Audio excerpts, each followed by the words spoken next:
Private Lauren Williams had failed every test, missed every target, and embarrassed herself in every drill for 3 straight weeks. Her drill sergeant was filling out discharge papers when SEAL Commander Patterson arrived for a routine inspection. "That recruit won't make it through another week," the sergeant warned. Harper watched Lauren struggle through another failed weapons exercise, then walked over and handed her a folded piece of paper. "Private, you have new orders. Report to the tactical range in full combat gear." Lauren looked at the paper and saw something that made her hands stop shaking for the first time since boot camp began. The Marine Corps Recruit Depot at Parris Island, South Carolina, had broken stronger people than Private Lauren Williams. 3 weeks into the most grueling training program in the American military, Lauren was drowning in a sea of failure that seemed to deepen with every sunrise. Her drill instructor, Staff Sergeant Patterson, had seen thousands of recruits pass through these gates. Some succeeded spectacularly, some failed honorably, and some, like Lauren Williams, seemed destined for neither glory nor dignity. "Williams!" Patterson's voice cracked across the training ground like a whip. "Front and center!" Lauren jogged forward, her uniform already soaked with sweat despite the early morning hour. Her rifle felt foreign in her hands, her movements awkward and uncertain. Around her, the other recruits moved with increasing precision and confidence, while she remained trapped in a cycle of mistakes and corrections that seemed impossible to break. "Williams, explain to me how someone graduates high school with honors and can't figure out how to field strip an M16. "No excuse, sir," Lauren replied, the standard response that had become her most frequently used phrase. "No excuse is right.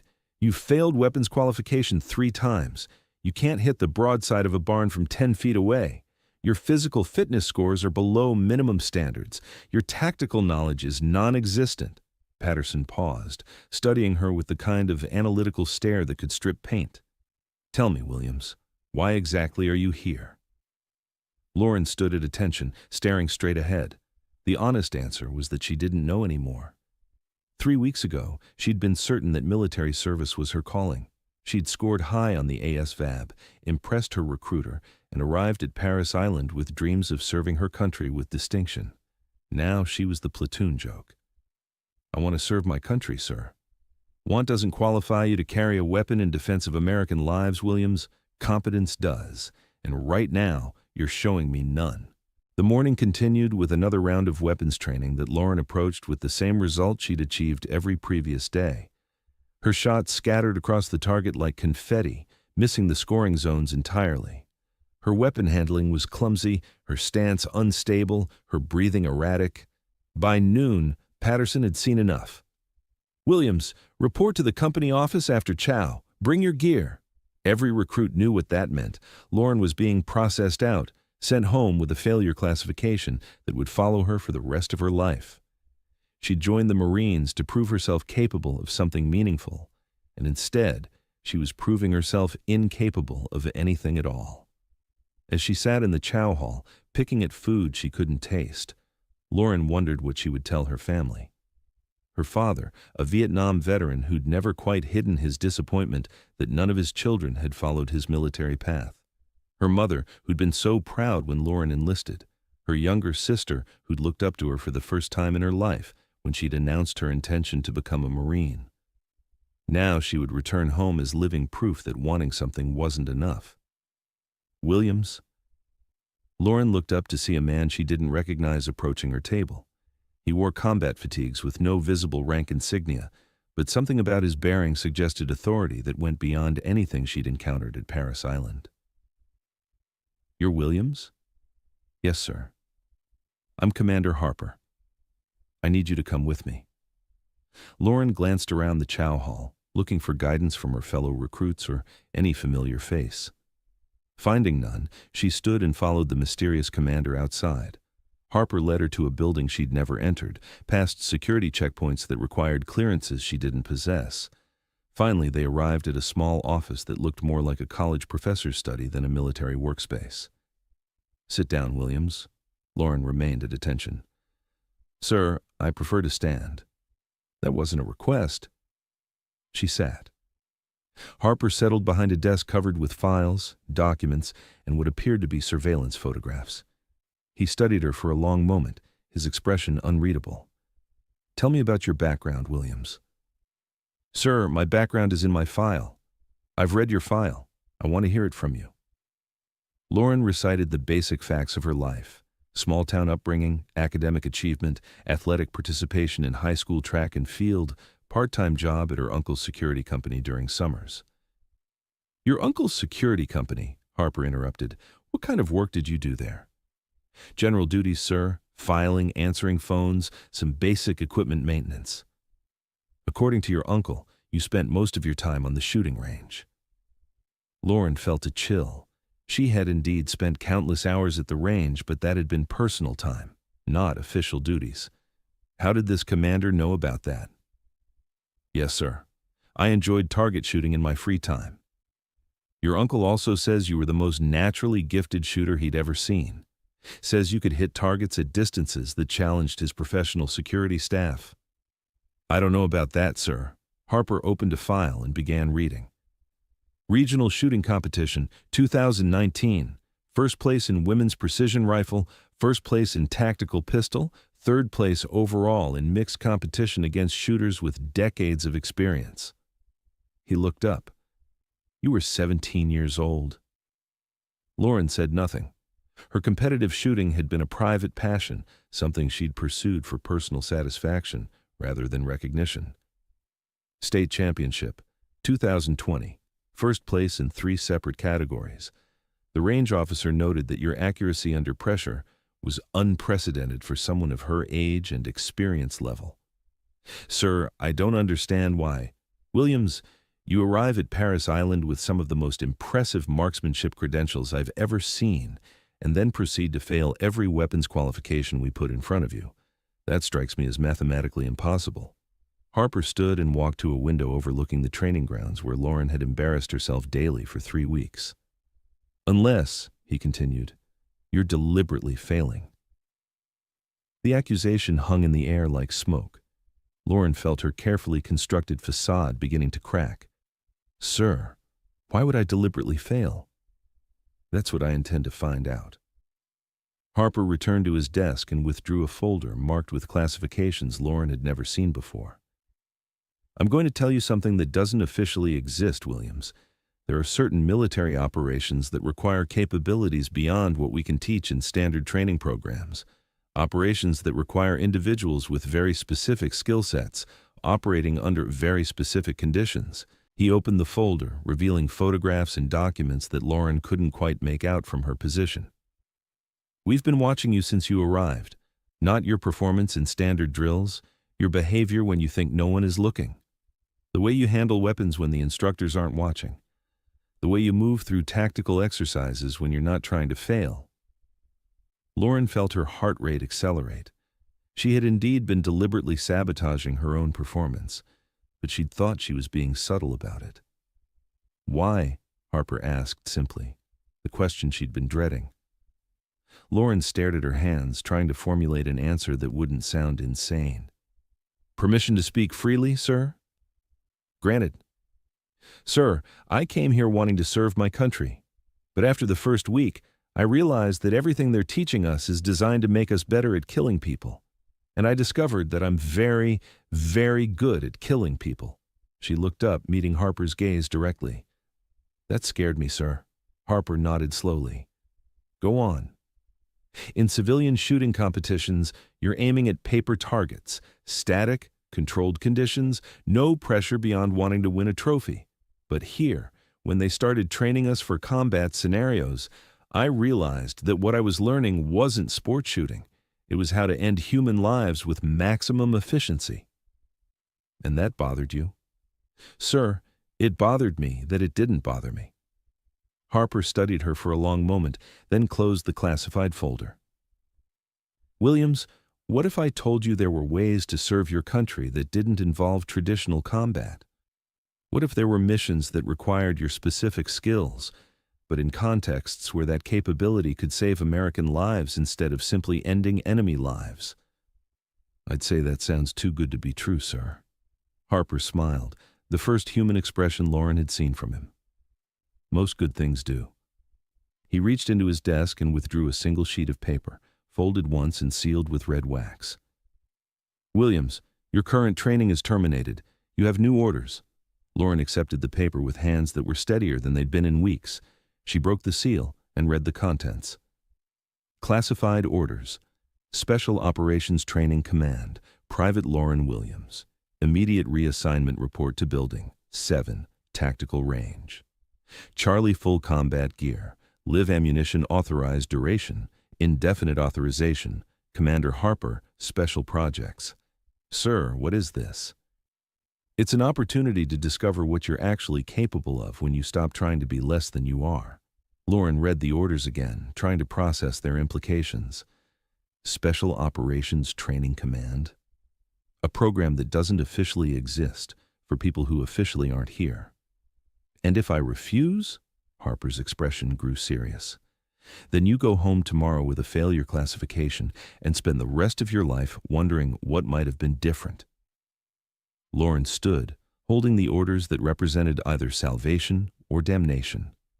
Everything she'd learned about military service suggested that volunteer programs were usually more dangerous than mandatory ones. "Sir, will this training prepare me for combat?" "Williams, this training will prepare you for things that make combat look like a recreational activity." "And afterwards?" "Afterwards, you'll be qualified for missions that require capabilities beyond what most people can imagine. Missions that save American lives by preventing conflicts rather than winning them." Lauren thought about her 3 weeks of deliberate failure, her carefully hidden capabilities, her fear of what she might become if she allowed herself to be everything she was capable of being. "How do you know I won't fail this training too?" Harper stood and extended his hand. "Because this time, failure isn't an option, and because I've seen what you can do when you think no one is watching." Lauren shook his hand, feeling calluses that suggested Harper had personal experience with the kind of training he was offering. "One question, sir. How long have you been watching me?" "Since the day you enlisted, Williams. Your competitive shooting records flagged our recruitment algorithms.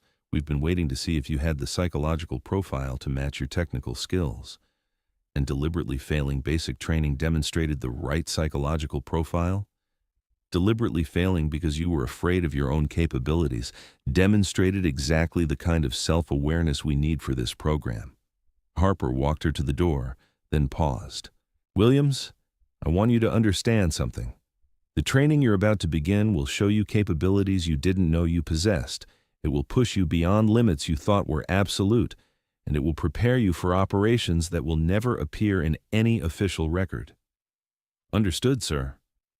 "More importantly, it will teach you how to use your natural abilities in service of something larger than yourself, without losing your humanity in the process." Lauren nodded, though she wasn't entirely certain what that meant. "Report to Tactical Range Charlie in 1 hour. Wear full combat gear and bring every weapon you've been issued. The instructors there will be expecting you." "Yes, sir." "And Williams?" "Sir? Stop trying to be less than you are. Your country needs what you're capable of becoming." Lauren left the building carrying orders that would transform her from a failed recruit into something she couldn't yet comprehend. As she walked across the base toward her barracks, she felt the weight of expectations and possibilities that had been absent for 3 weeks. For the first time since arriving at Paris Island, she wasn't afraid of what tomorrow would bring. An hour later, Lauren stood at the entrance to Tactical Range Charlie, a facility she'd never seen before, despite 3 weeks on base. The building looked innocuous from the outside, standard military architecture with no distinguishing features. Inside was a different world entirely. The range stretched farther than any she'd ever used, with targets at distances marked up to 1,500 meters. The equipment was more sophisticated than anything she'd encountered in basic training, and the few personnel she could see moved with the kind of fluid precision that marked true professionals. Private Williams. Lauren turned to see a woman approaching, tall, athletic, with the kind of bearing that suggested extensive combat experience. Her uniform bore no rank insignia, but her authority was unmistakable. "I'm your primary instructor. You can call me Rachel." "Ma'am, should I be at attention?" Rachel smiled. Williams, you're not in basic training anymore. Here you'll be judged on performance, not protocol.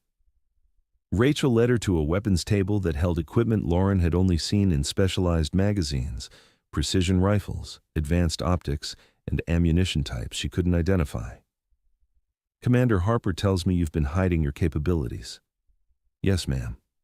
Today we find out exactly what you've been hiding. The next 4 hours redefined Lauren's understanding of her own abilities.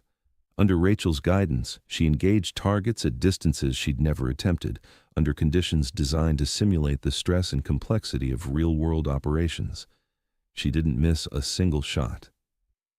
More than accuracy, Rachel tested her tactical thinking, her ability to adapt to changing scenarios, her psychological response to pressure that would break most people. Lauren found herself operating at levels she'd never imagined possible. During one particularly challenging exercise, Rachel had Lauren engage multiple moving targets while navigating obstacles under simulated fire. The scenario was designed to overwhelm even experienced operators, but Lauren moved through it with an intuitive understanding of timing, positioning, and priority targeting that impressed even the veteran instructors observing from the control booth. Another exercise tested her ability to make split-second decisions under moral pressure. Rachel created scenarios where Lauren had to identify legitimate targets while protecting civilians in complex, rapidly changing situations. The psychological stress was intense, but Lauren found herself making correct decisions with a speed and accuracy that surprised even her. "Outstanding," Rachel said as they concluded the evaluation. "Harper was right about you." "Ma'am, what happens now?" "Now you begin the real training. What you've shown me today is raw talent. We're going to teach you how to apply that talent in service of operations that protect American interests without anyone ever knowing you were there." Lauren cleaned her weapons with the same meticulous attention she'd applied to everything else that day. For the first time in weeks, she felt like she was exactly where she belonged. "Rachel, can I ask you something?" "Shoot." "How many people know about this program?" Rachel paused in her equipment check. "As few as possible, Williams. The people we train here operate in shadows, accomplish missions that never happened, and protect American lives by preventing conflicts rather than winning them. And we never get recognition for it." Rachel looked at her with an expression that was both proud and sad. "Lauren, the best operations are the ones no one ever knows needed to happen. The greatest victories are the ones where no one realizes there was ever a battle."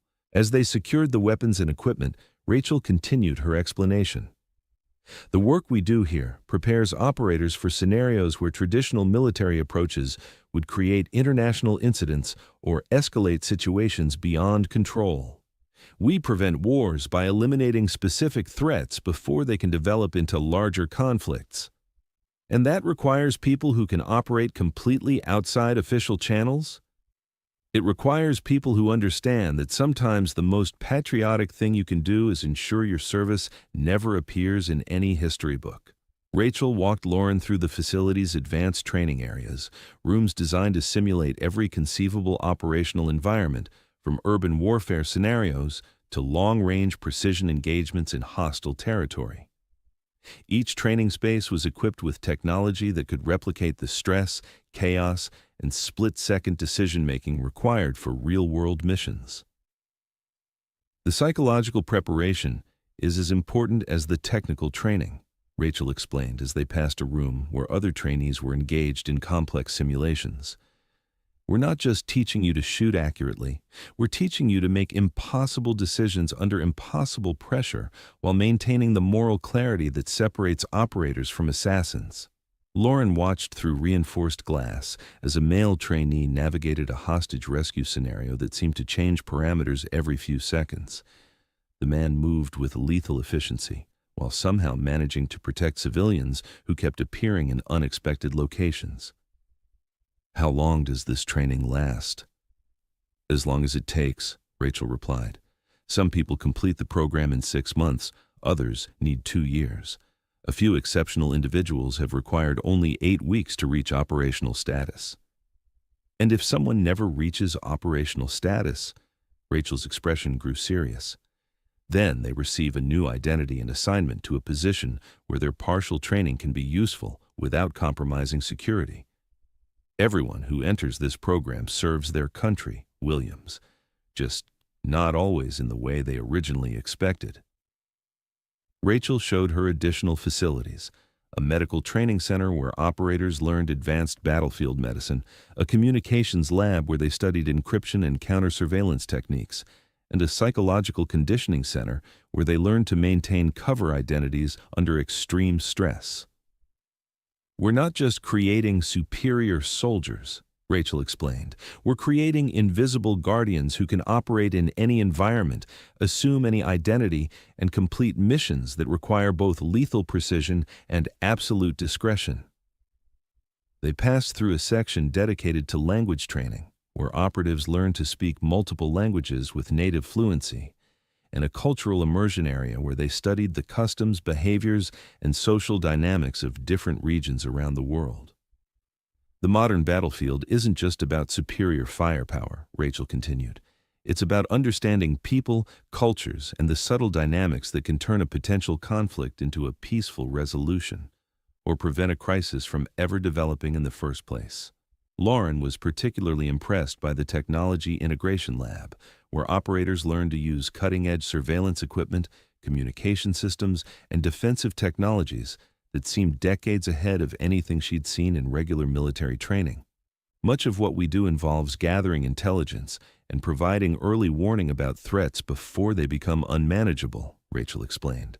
"Sometimes the most important mission is the one that prevents the need for any other missions."